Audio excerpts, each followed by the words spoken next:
Hello and welcome into the Knicks-Verse Pregame Show, special playoff edition with the man himself, the Latin assassin, Lee Escobedo. What's up, brother? Oh, let's go, brother, man. Happy to be here. Talking Knicks. I'm feeling fancy, feeling good, ready to whip up on these Cavs and end the series. Awesome. I love the enthusiasm, the passion. Closing out a series is not easy, especially when you have never done it. These group of players, I don't believe anybody on this team has ever closed out a series other than Brunson. Yeah. So, and it's unfortunately it is Brunson who's done it because he's the leader on this team. He sets the tone, he sets the attitude, a healthy attitude, and it's going to be interesting. We're going to break it all down. We're going to break down the game, the preview game 5. There's going to be a less than an hour. This pregame show, and let's see who we got. All right, people are starting to join in. It was an early start for us here. It's only 2 p.m. here in Los Angeles. It's crazy. It's 4 where you are? Yeah. You're in Dallas, right? I am. Dallas, Texas, baby. They what? The Dallas, Texas, baby. Julius Randle's home.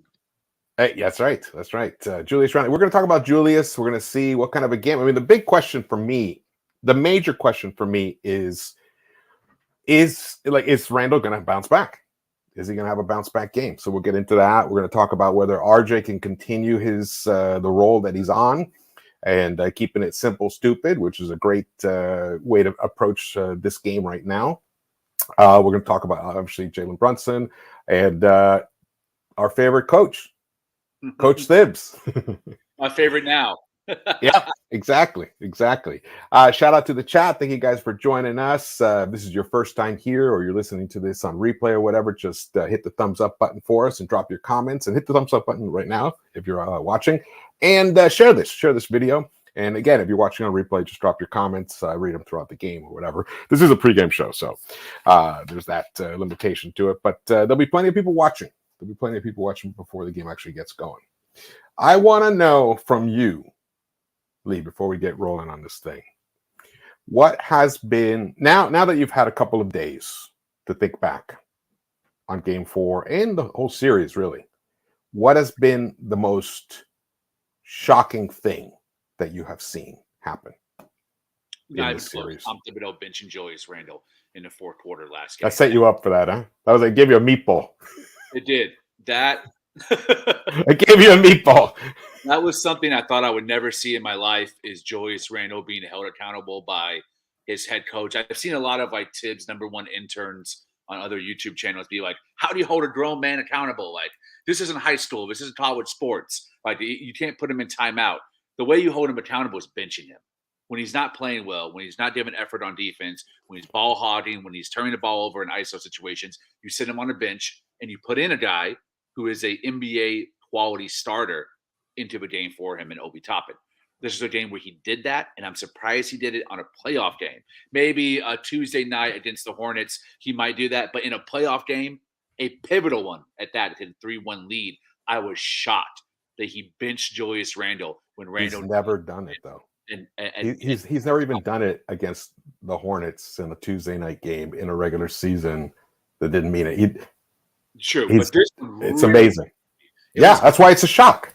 It was, and it's probably the last thing that he needed to do to prove to the fan base, to the front office, and to himself that he is capable of evolution. And since then, it's been months since I've said fire Thibs. After that, I went on the KOT, shout out my boys Ryan G and Jay Ellis, and I tore up my fire Thibs sign because at this point, there's nothing that I'm worried about Thibs not doing or doing to win a playoff series. Beautifully said. What he has demonstrated by that move is that it's all about winning now. And there are no more games.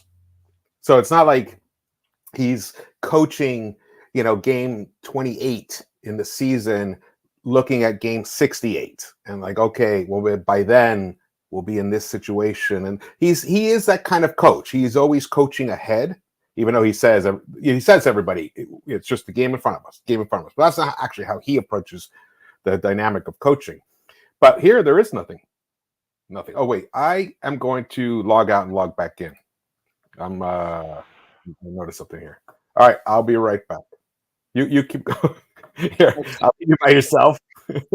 Well, I'll still speak on Thibs. I've written a lot of think pieces. I've been loud and vocal on Twitter, loud and vocal on the Time Show about my disdain for Tom Thibodeau's arrogance and refusal to evolve his game plan. And what we've celebrated this season and what makes players like Jalen Brunson and Julius Randle and now RJ Barrett and Mitchell Robinson too so special and so easy to root for is because they are becoming better and evolving from where they've been. And Thibs was really the last person that we saw. Even James Dolan has evolved from the incessant, middling and mishandling of a team like he was in the past.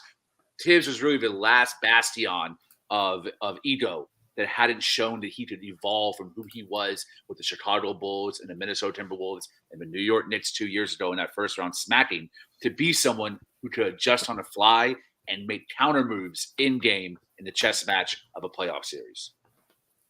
Beautiful. I'm still. I missed part of it because I didn't log back in. I hope it's caught up. Like there was a weird lag. Yeah, it's working now. I don't know why that happens. But Thibs.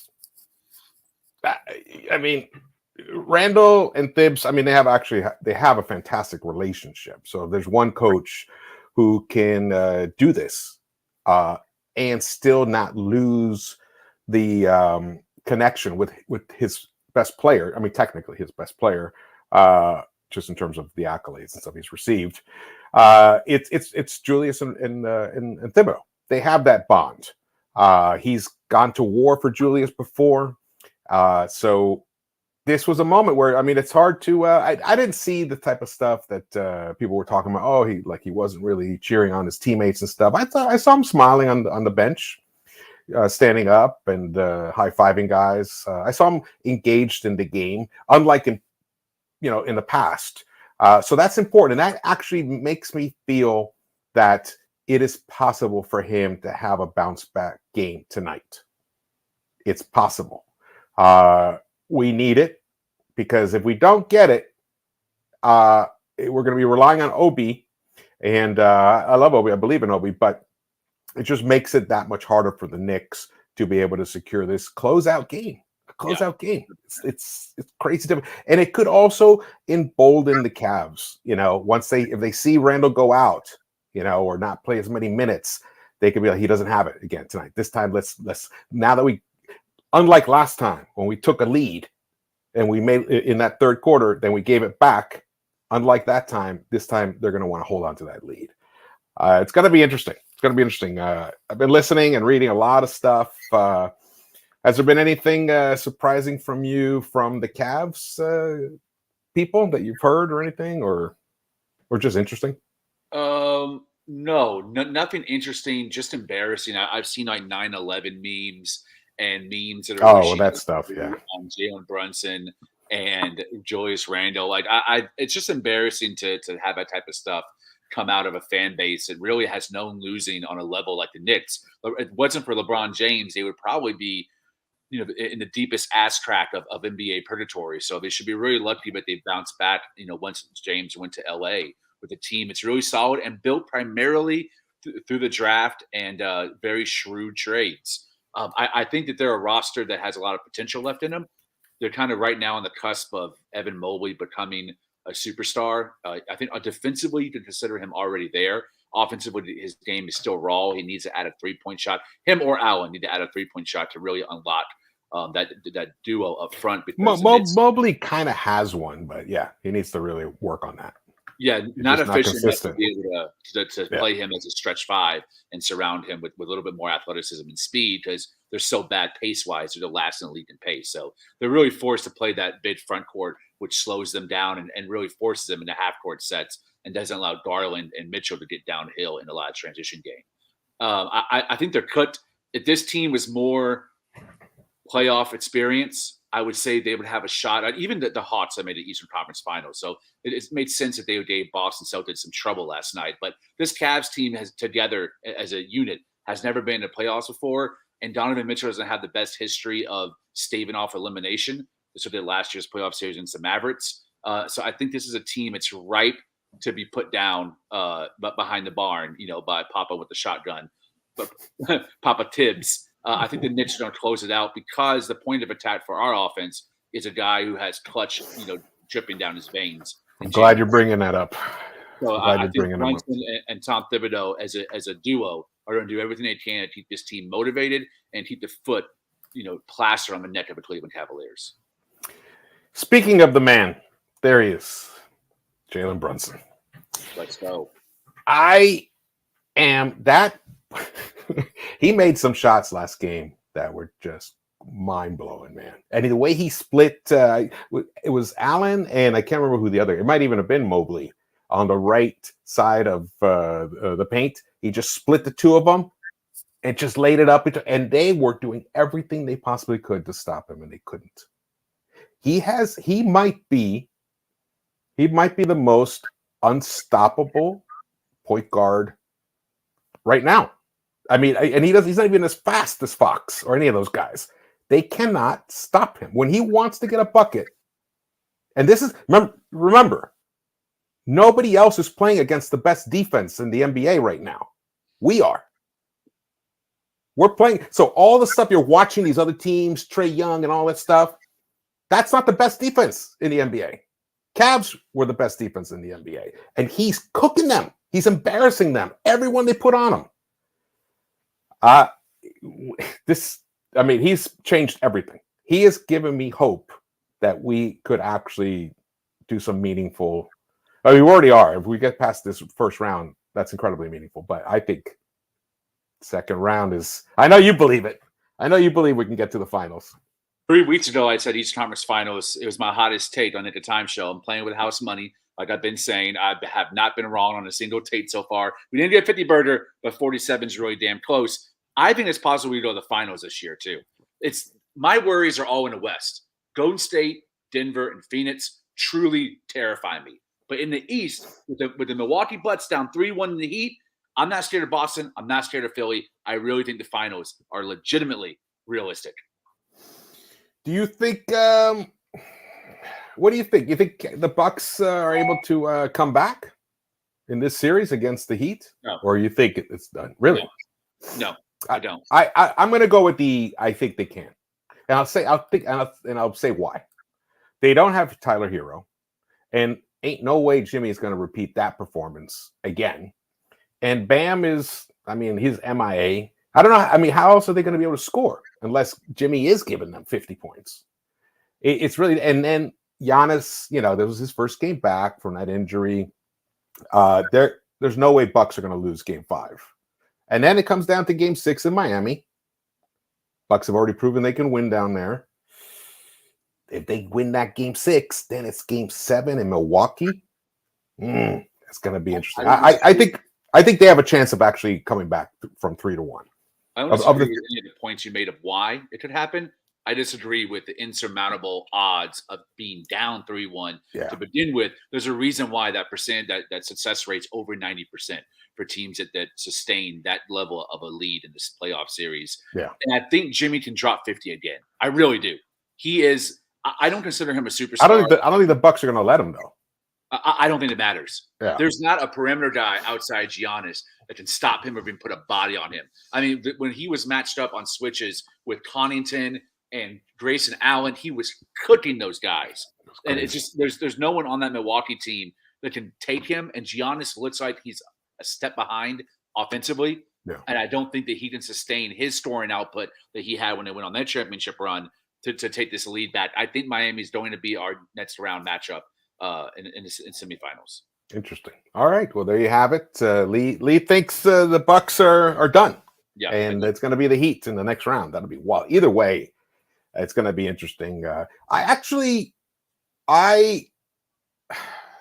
Bucks, if the Bucks squeak through, they'll be really tough for us in that second round. They will be very tough for us because then it'll mean that they will have figured stuff out to be able to win those 3 straight against the Heat. So that's the part that has me a little worried. But if the Heat win, I feel really good about our matchup against the Heat. With guys like Josh Hart, hopefully we'll get Grimes back by then because we'll need him to take the brunt of the Jimmy Butler battle. And then we have RJ. RJ has dealt with Jimmy decently in the past. He hasn't shut him down or anything like that, but he's just a big body, and he has enough speed to stay with Jimmy. So that can wear him out as well. It's not necessarily you're going to stop him or even slow him down. It's almost you want to wear him out. That's the trick. And now the guy he looks like he has infinite amount of energy. But I've seen him, I've seen him look a little despondent at times, especially against the Knicks. I don't know if it's because he loves Thibs so much and wants to wear orange and blue eventually. I don't know what it is, but he always seems a little down when he's not kicking our ass. I feel like the matchup against Miami, injuries are obvious. I think that Victor Oladipo injury is key because he's one of the few guys on their perimeter that really provides elite defense. Hero and Duncan Robinson and Strus, those guys aren't able to guard the 1 through 3 like Victor is. And with him being out for maybe the entire rest of his career, along with Tyler Hero, really puts a ton of pressure on Adebayo to be a bigger offensive force than he's probably comfortable being as a second option. I think even though he averages more points than Hero, so much of it is because of his efficiency splits. Hero really is a guy taking more shots, and especially shots in crunch time. And without that third option as a decoy or as a sniper, it puts a lot of pressure on Bam Adebayo. And it really allows our deficiencies in this series where we're last in 3-point percentage, we're second to last in overall field goal percentage, and we're third last in points per game. Those things can continue against the Heat, and we can beat them. If those things continue against the Bucks, we're getting smacked. Yeah, we are. I know those. You can't make those mistakes. Look at this. Jimmy Butler's second leading scorer in the playoffs. Mm-hmm. Devin Booker's number 1. Man, Kawhi, it's a bummer what happened there. I really thought actually that the Clippers could defeat the Suns if Kawhi was healthy. I did too. The way they were looking, I mean, it was wild. I was trying to find. Oh, here we go. Jalen Brunson is the 15th leading scorer right now in the playoffs. He's averaging 24.3 points per game, but only shooting 28% from the 3-point line. Only shooting 45.7. Oh, 45.7% is excellent, but for him it's low. That's low for him. And then Darius is Donovan and Darius, the combo there, both over 20 points a game averaging, but Darius is shooting 44% from the 3. He's gonna. I have a feel. This is my take on this game. This game I think is going to be very different than the other games. I actually think it's going to be the most high-scoring game. That's what I think it's going to be. I think it's because the Cavs are going to come out to just try to run us out of the arena, and if our shots start falling, which they should eventually. I mean, we're not as bad. We're not a great shooting team, but we're not as bad as what we've been. It could be one of those things where just boom, it just starts raining threes from both ends of the floor, and we're finally going to have a high-scoring game. And then it comes down to that execution in the fourth quarter. And that comes down to this. I want to show you guys this. So this is the advanced metrics from NBA.com. Immanuel Quickley, though he is shooting terribly, is number 1 in defensive rating in the playoffs right now. An 80.8 defensive rating, which is shockingly low.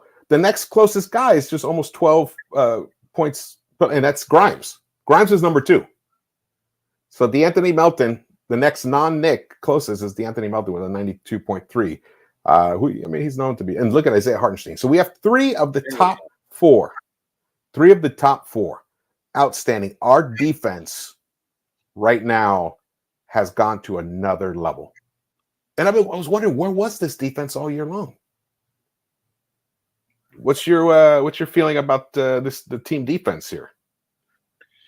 Well, I think something they had to their advantage is the Cavs are fairly easy to scheme against.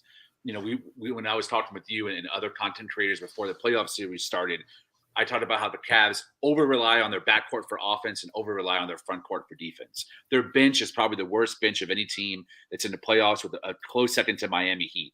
They really don't have anyone on that bench now, but Kevin Love is gone. Knock on wood. when Kevin Love was paired up with Jared Allen or Evan Mobley in a big front court, his rebounding prowess and 3-point ability from the perimeter is a Knicks killer. I'm so glad Kevin Love is gone too.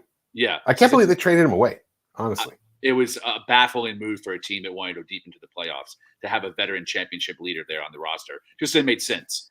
I really can't explain that. Especially since he already has history with Cleveland. He was there for their one championship. Yep. And multiple finals appearances as well as the third best player. So, I think if you stop one of the two backcourt guys, you pretty much have the win in the bag, because Isaac Okoro, Dean Wade, Jared Allen, those are not terrifying names offensively. They're lockdown defenders, so 2 of the 3 are on that end of the ball. But offensively, they're not guys who are going to kill you for 25, 30 points. So if you can contain one of Garland or Mitchell, you're going to win the game. And that's essentially what Thibs has done this series. Both of them combined have went off on us in a single game. Game 2 is probably the closest thing we saw to that when Donovan Mitchell absolutely obliterated us. But since then, Thibs has chess moved and reorganized his group and been able to counteract, slowing them down and keeping them shooting very difficult mid-range shots. Yeah. This might be the game, though, like I was saying before. I just got this feeling, it's just also a lot of it is pride. You don't want to go down, whimpering. You want to go down fighting. And I think these guys are going to come out and try to really light it up. I think this might be the game where you see both of them. But it doesn't mean they're going to win it. That's the thing. I haven't given my prediction yet on this game and the actual result. I know you have already. You think we're winning today? Yes, I do. I think single digits. I think Mitchell drops more than 40, and we win by single digits. All right. Cool. I like that. So you think we're gonna keep them under 100 again?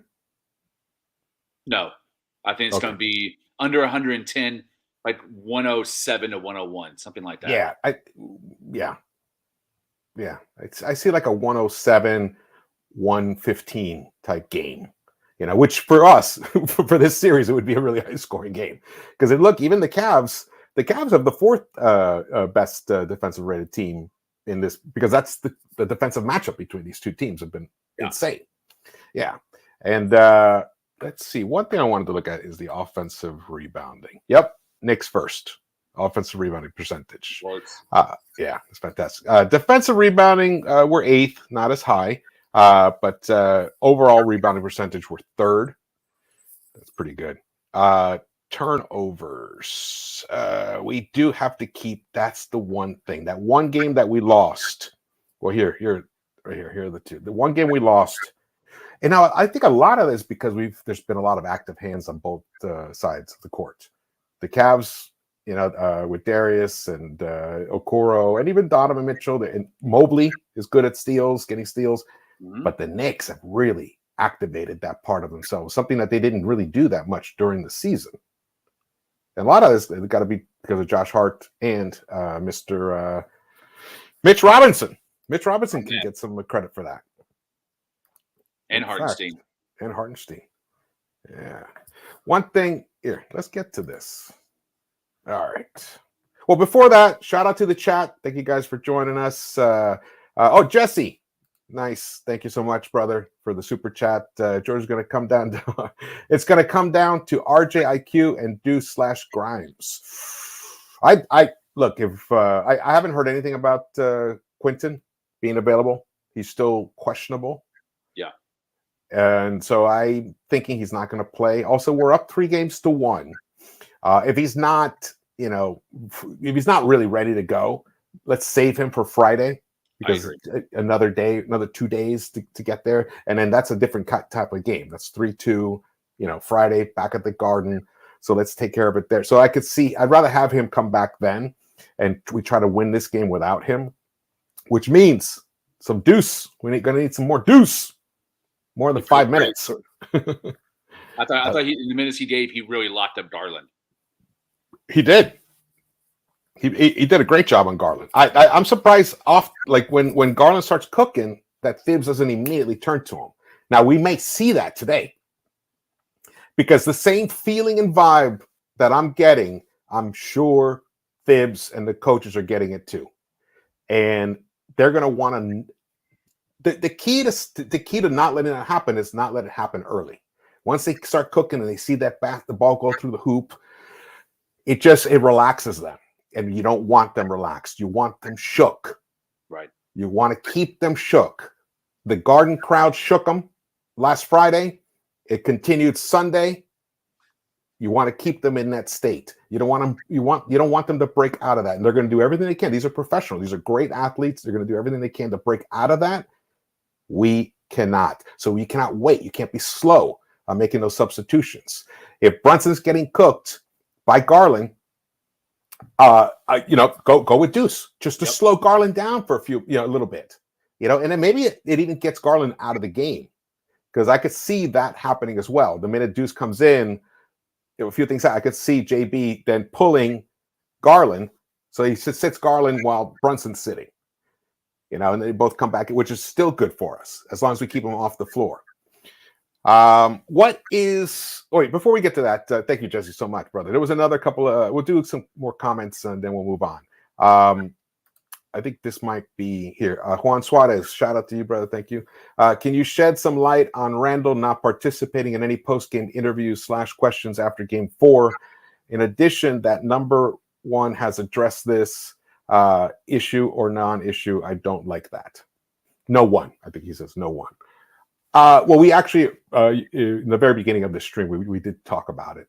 He did do a practice day interview, and he said to Mr. Bondi. Actually, I'll pull up it up. But if you want to address this here for a second while I find this, that'd be great. Yeah, I mean, I saw him laughing during the press conference. He was all smiles for the most part, and said essentially, you got to ask Thibs on why he didn't close the game, but all that mattered to him was that the team pulled out the win.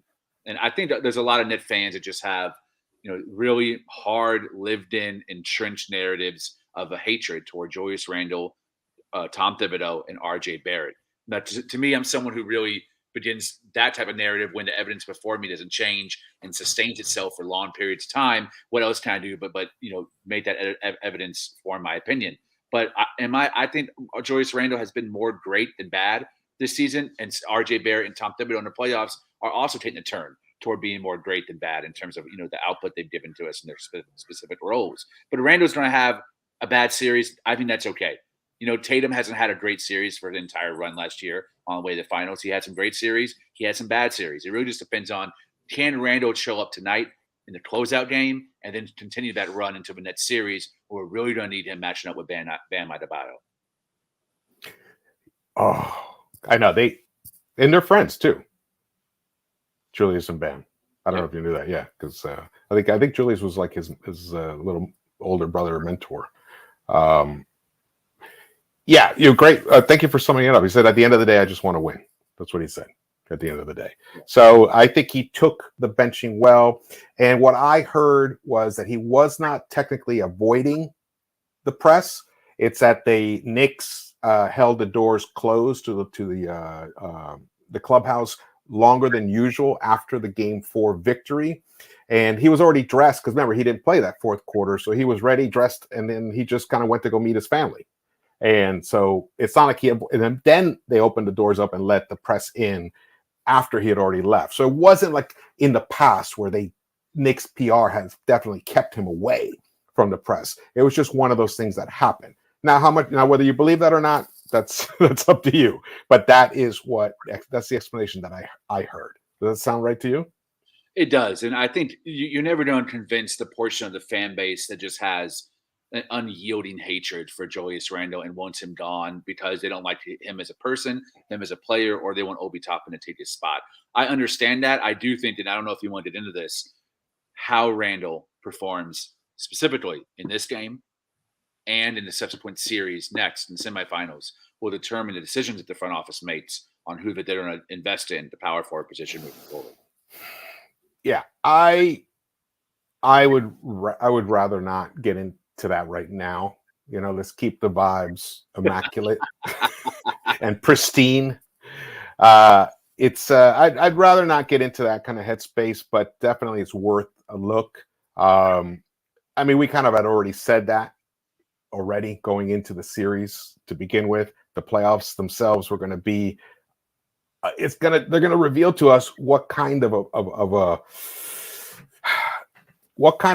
like a superstar, or not superstar. What kind of a star Randle really is. Is he the kind of that just gives you stuff during the regular season, or can he really lead you deep into the playoffs like the way Brunson did last season with the Mavericks and is doing with us now? So it's TBD, but definitely something worth to discuss about later, because also similar with RJ. We had a similar situation with RJ, similar attitude. Whether he was going to be, he's finally going to step up, and he finally did. Listen, he was a centerpiece of two packages that Leon Rose submitted. He was a centerpiece of a Donovan Mitchell package, and he was a centerpiece of a Zach LaVine package that he submitted at the trade deadline, which was reported by just about everybody. So I think this playoffs has proven that maybe we don't need a Zach LaVine. RJ Barrett can be that guy in high pressure situations, and he's only 22 years old and should mature both as a person and a player to improve on the shooting efficiencies in his game. The same thing with Randle. I think Randle has not been in trade packages thus far to improve at the power forward or the other wing spot. But depending on how these playoffs go, I think it's a really great position to be in, to have to make a choice. It's not all negative between an all-star, all-NBA player in Randle or one of the best up-and-coming young bigs in the game in Obi Toppin. Like, a lot of people see that as a negative or something that's a stereo talked about or depressing talked about. I think it's a high positive to finally be in a place where we have two premium players at a positional in a positional situation. Like, when's the last time we've had that conversation? Yeah. When was it? That silver lining, man. Like, yeah, that is a beautiful silver lining. Obi. Talk about that's been a big frustration for a lot of Knicks fans, like you were saying, the whole Obi Randle situation, and it could not have worked out better for us on Friday. Randle, to me, I think it is that Randle is trying to play through pain. I think that because I don't even see the hops. Remember, he's tried to dunk. He did in game one in the first quarter. He did something like that.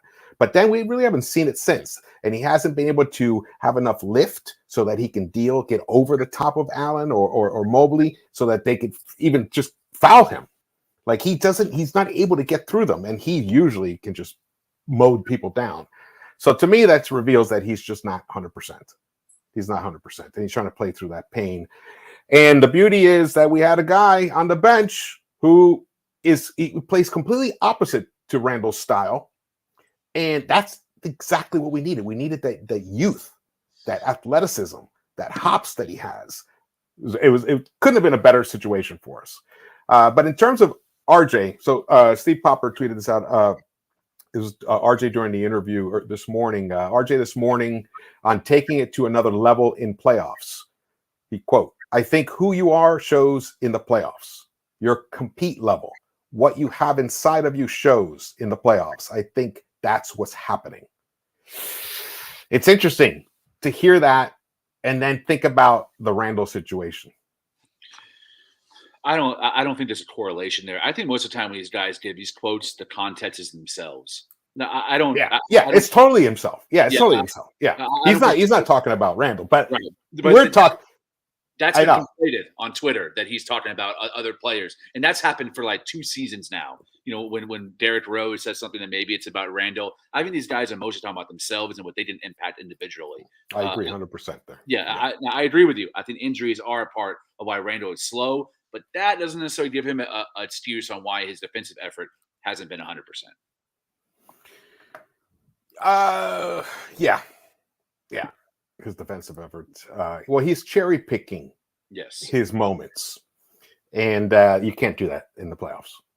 And I think once Thibs saw that, he's like, you know what, we're better off with Obi. Let's see how this goes, and it paid off well. Oh, we got another super chat from Jesse. What's up, brother? Thank you so much, man.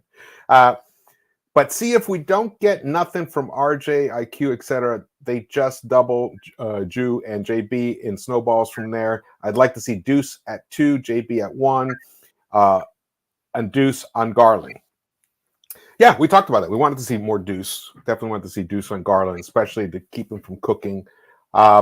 If Well, it's going to be interesting. We're going to talk about IQ in a little bit, but what's your feeling in terms of, in its relation to Jesse's super chat here, in terms of RJ? Do you think he can replicate what he's done the past couple of games in tonight's game? If we're talking about getting downhill, drawing fouls, and finishing around the basket, hell yes. If it talks about His passing's been good too. It's just guys haven't been making buckets. I think we have a lot of above average playmakers on this team outside the point guard position. IQ, 100%. Grimes, Obi, Randle, RJ, Hartenstein, all of those guys, Josh Hart, are all solid above average playmakers for their position. Even though that's not necessarily how they're scouted by opposing teams, it's mostly for their ability offensively to get their own bucket. But RJ, I think, absolutely will have a similar game between that median average of 18. I think he had in game 3. And then the 22 or 23 he had in game 4. I think it would be somewhere like that between 19 and 21 tonight. Just limit your threes, man. That was a big difference maker. He only shot, I think, 3 threes last game. If he didn't keep that number below 4, if he hits 1, hits 2, great. But really don't go over 4 no matter what your percentage is. Just continue getting downhill and trying to fouls around the basket to put points on the board and to get their teams in foul trouble. Well, in terms of drive, RJ's averaging 12.3 drives per game, which is nothing crazy. It's right there around with James Harden and Desmond Bane. He's kind of sandwiched in between there. But he is, unlike James Harden, who's only shooting 23.1%, or Giannis 53.8% on his drives, RJ's up to 57.1% on his drives. That's nice. It's not great. It's nice. It's good. It's better than Jalen. Jalen's at 50%. Now, Jalen's driving 18 and a half times. So he's driving an additional 6 times to the basket, completing 50%, which is good. Not great, but RJ is really up there, man, right now. I'm so proud of the way he's adjusted his game. He knows, okay, I don't have the 3-point shot right now. There's other ways I can deliver points for my team. And I just love the way he gets this look in his eye, like it's time for me to do this now. And he strung together those. It was just 5 points in that third. Was it the third quarter, late in the third or fourth, whenever it was when we were struggling in game 4? He completed an and one and took it to the basket again for 2 more points, and then that's what it was. It was the fourth quarter. And it gave the Knicks that breathing room. And from then on, we just kind of held on. That was fantastic, man. Cool. We got over about 150 in the chat. That's awesome. Hey, you guys, hit that thumbs up button for us. Really appreciate that, along with dropping your comments later on. If you got any thoughts later on about the game and stuff, anything we may have overlooked. And share the video. That'd be wonderful. Let's go on to the next. There was one other here. This one I wanted to show before we move on. Prezi the Boss asks, do you think if Miami can cancel out the Bucks and Atlanta can pull off a miracle and down the Celtics, that we can at least make the finals, much less win the chip this year? Hell yeah! Prezi the Boss! Let's go. My answer is yes. Yes, I do believe it. And a lot of it comes down to our depth, because the playoffs. You guys see it. It's a gruel. It's a grind. And people go down left and right. Giannis has already missed games. Now look at Joel Embiid. It's looking like he might. We don't know. We'll see. But he wasn't. He's hurting. Actually, he is hurting. It was reported, but he's going to play through the pain. So. Our depth is our advantage, hence Randle Toppin situation. Even if Brunson goes out, we got Quickley. We got a lot of good quality pieces that you slot in that there isn't necessarily obviously Brunson to Quickley, there is a drop-off, but there's not like a tremendous drop-off. Lately, though, the way Quickley's been shooting, it would be like a tremendous one, but you saw in the regular season there wasn't. So I that's the thing. This is a scenario that I was thinking about it when we were previewing the playoffs. Like, some things could go wrong for some teams, and we may be right there. Yep, I agree 100%. I don't think there's any reason why, in a super open field with a lot of unfortunate injuries to superstars, it can't be the Knicks. Why not us? Like I said, the West has 3 teams that, because of their it's team experience, coaching experience, and the superstars they have on their squads, Kevin Durant in Phoenix, Steph Curry in Golden State, and Nikola Jokic in Denver, they scare me. Those 3 teams, I just don't know, because they all have depth. They all have multiple options. They all have high-level coaches. And even the Lakers, I think, could be an option as well. Those teams, I'm not confident. But in the East, man, it is just so much parity and equality It's right interesting now. you say that, Zach, because I see Celtics and Bucks again if they're healthy. It's healthy. And right now, the Bucks are not healthy. Yeah, I don't Bucks are think not. Giannis is 100%. And, man, the Boston Celtics first-year coach, Joe Mazzulla, he made some major mistakes last night, not having Derek White in the game when he was red hot from 3 and going with Marcus Smart to close up the game. That was a rookie mistake. And I think it Yeah. cost him the game because, Trae Young was doing Trae Young things out there on the court. So there's a chance. I'm not scared of Boston like I was last year. Even though Udoka was a rookie, Udoka to me was a better coach than Mazzulla. So we'll see what happens. But I think once we get past the Boston and we're in the finals, man, by that time, I might be jumping up on optimism. Knicks all day, baby. Knicks and 6. Hey, even if the Celtics get past Atlanta, which is most likely they will, and they beat the Sixers, again, I like the way we match up, even both teams healthy. I always liked that matchup for us. And I kind of wished that they would have been our second round opponent instead of the Bucks before Giannis got hurt. So I see a lane for us, is what it is. Where in the past there was nothing. It was just fog. If you move forward, it could be driving off the side of a cliff. Now I see a lane. I see a path for this current New York Knicks team to the NBA Finals. I do too. But first, we got to win tonight. And this ties into that. Because winning a game 5, I don't even know. Do you have that stat? How hard it is to close out on a game 5? I do not. They had it on earlier. I should have pulled it up here. It's very difficult. It's very, very difficult. So especially on the road, and a guy like Donovan Mitchell, who has a lot of pride. He's a great guy. I love every interview I've seen with him, even since they lost game 4. He's been keeping it real. He's like, I didn't come through for my teammates. I got to step it up. He put it all on himself. And the pride that he's going to show, we touched on this before. If we are able to overcome all of that and close it out tonight, that lane has just become a freeway for the Knicks. It's just so much more. It seems so much more possible that this team could make it all the way through the East. And that's why I look at specific games here and there. And that's why I flipped out one of the games during close to the end of the season when we took care of business. One of them was this Cleveland game against Cleveland, the last regular season game against the Cavs. That to me was a key indicator. If we can take care of business there, then we have ourselves a real team.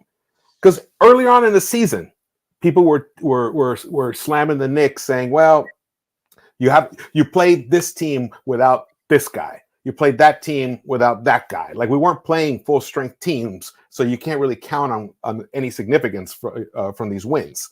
Well, finally, that actually got undone because we finally started taking care of business against full strength teams. Knit fans, and I am extreme. I just did this. I'm super guilty of this. Go through the other teams and if this happens and this happens, all these hypotheticals. These other fan bases of other teams, the fan bases of the Bucks, of the Heat, the Celtics, they better be doing the damn same thing with the Knicks, man. There's a lot of reasons why other teams wouldn't want to face us as well. And our depth is a big part of that. And the other big part of it is we don't have 2 of our most lethal scorers going right now.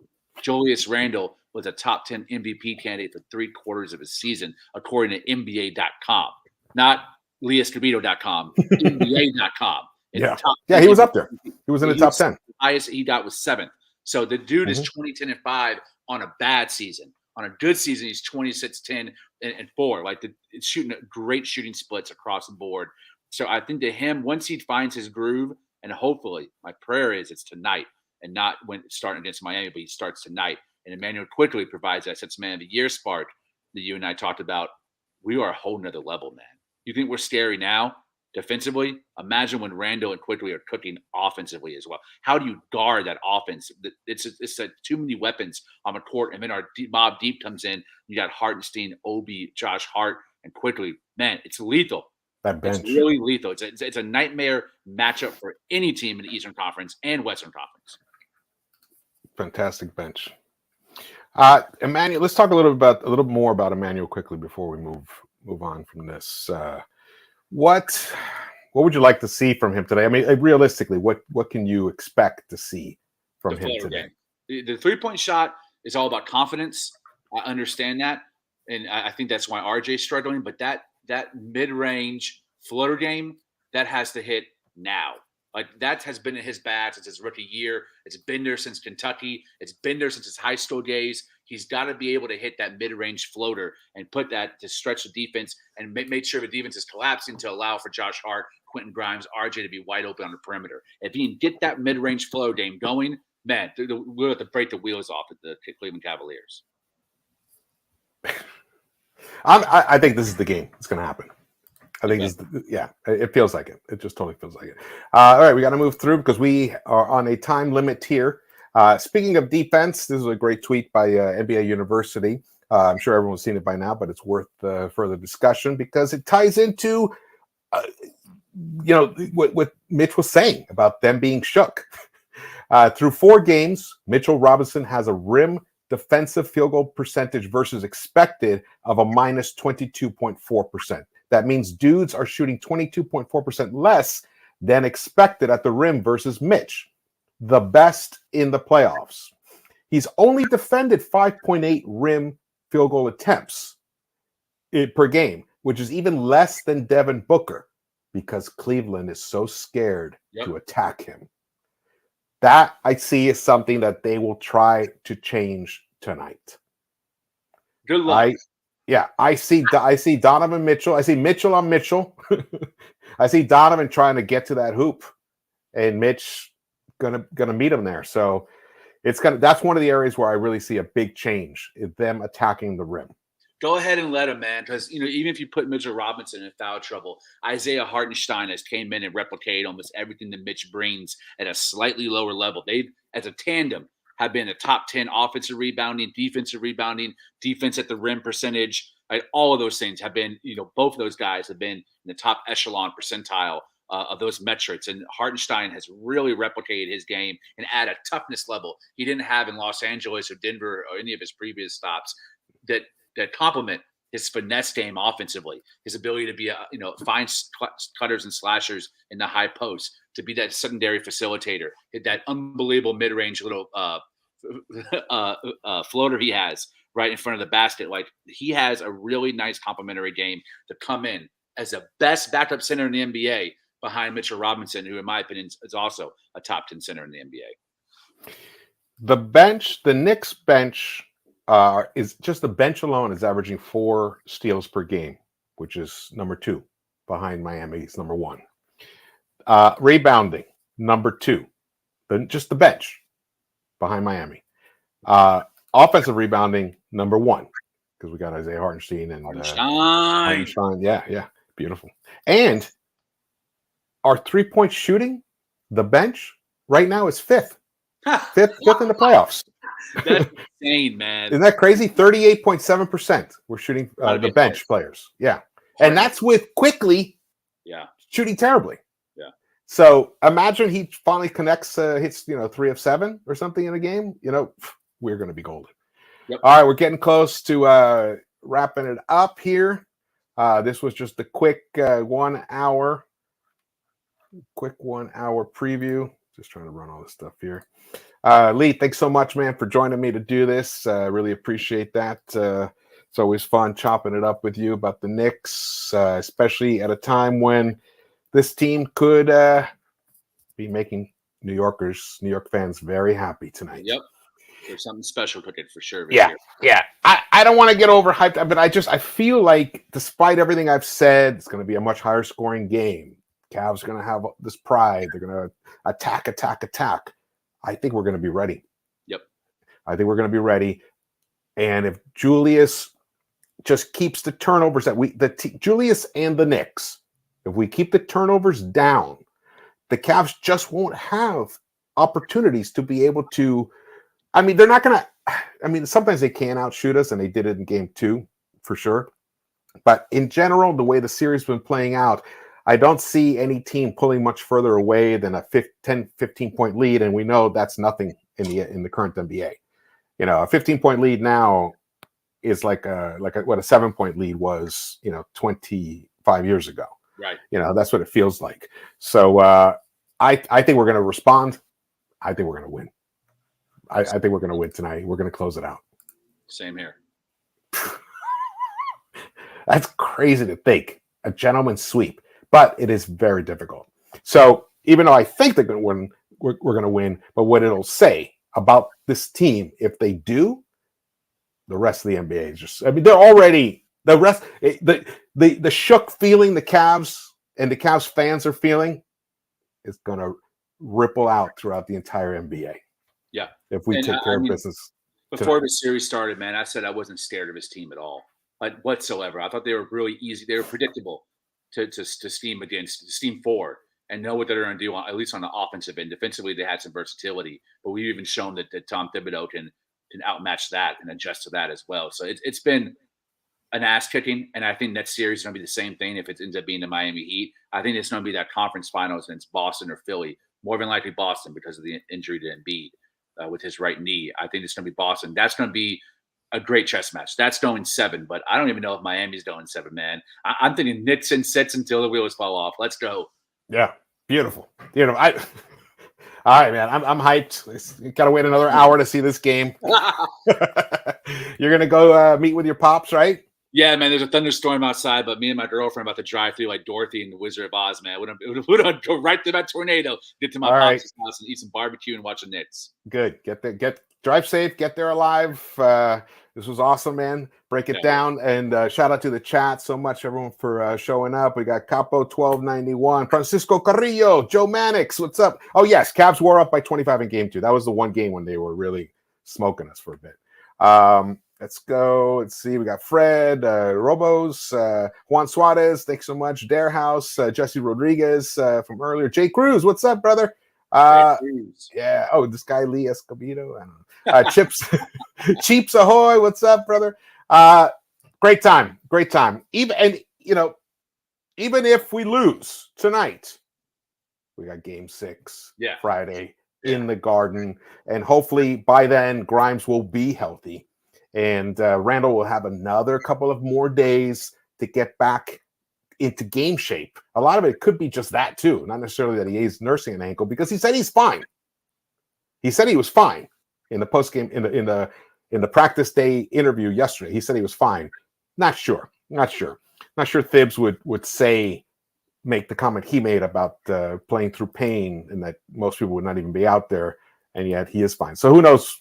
It's not a matter of who's lying or telling the truth. It's just a matter of mental mindset. He doesn't want to rely on that, but he comes through, has a big game. I mean, for all we know, Randle hits 5 3-pointers in that first quarter, and that's all. And then that's it. Man, you're gonna be able to talk me off the ledge if that happens, bro. That's talking about jumping off the fairway. Let's go! I love it. All right, we got. Oh, great! Wait, hit the thumbs up button for it, guys. Drop your comments. You'll be doing a post game with KLT. Always, man. JL and me will be talking smack after the game. Awesome. I'll be checking that out. Be sure to check that post-game show out, along with I'm not sure if I'll do a recorded or I'll go live. It depends. We'll see. We'll see. All right, we got Delano. What's up, Delano Steele, brother? Good to see you, man. Big game tonight. Stepping on necks. That's what I want to see. I just want to see us give them no life. But then again, it comes down to those early rotation moves that Thibs makes are going to be really fascinating. Yep. All right, thank you. Before we go, I was on with the Brew crew this morning, and I mean that's a whole Latino crew, and we were talking about you, George. I want you to know that you've inspired a lot of us to get into these spaces and do our things as Knicks fans. And I want you're a light out there, brother. And we see you. I appreciate that, man.